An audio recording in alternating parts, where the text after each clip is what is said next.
முக்கியம். உங்க சொந்த பந்தத்துக்கு வீடு கட்டணும் அப்படின்னா, அடுத்தவங்ககிட்ட போயிட்டு கட்டடத்துல கை வைக்கக்கூடாது.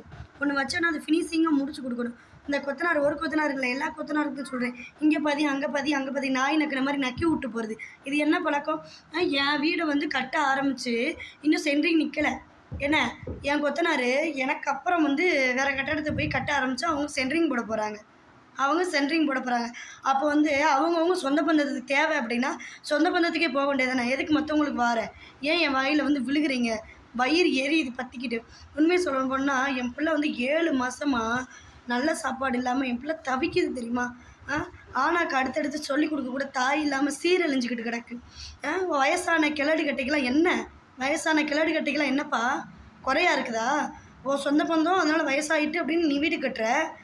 எனக்கு வந்து என் வயசு கம்மி, பொண்டாட்டி புருஷனோட போயிட்டு சந்தோஷமா வாழணும்னு நெனப்பு இருக்காது. பெத்த பிள்ளைய இப்படி தவிக்க விட்டுக்கிட்டு நான் இருக்கிறேன். அந்த பிள்ளைக்கு அம்மா கூட இருக்கணும்னு வந்து அந்த பிள்ளைக்கு இஷ்டம் இருக்காது. என் பிள்ளை பச்சை பிள்ளை 2 வயசு பிள்ளை தகப்பனை பிரிஞ்சு இருக்குது. இது மாதிரி உனக்கும் பிள்ளை குட்டி இருக்கும்ல, நீ அந்த இது பிரிஞ்சு இருப்பேல, அந்த கஷ்டம் உனக்கு தெரியாது? என் வீடு கட்ட ஆரம்பித்த பிறகு கட்டின வீடு இன்னைக்கு சென்ட்ரிங் போட போகிறாங்க. என் வீடு அப்படியே நிற்கிது பார்த்துக்கோங்க. எவ்வளோ வயிற்றுச்சலாக இருக்கும். தயவு செய்து சொல்கிறது, நாய் நக்குன மாதிரி நக்கிக்கிட்டு போகாதீங்க. தூத்துக்குடி கொத்துனார், தூக்கி போட்டு குத்துனார். உங்களை தூக்கி போட்டு கொத்துறதுக்கு ஆள் இல்லாமல் தான் அலைகிறீங்க.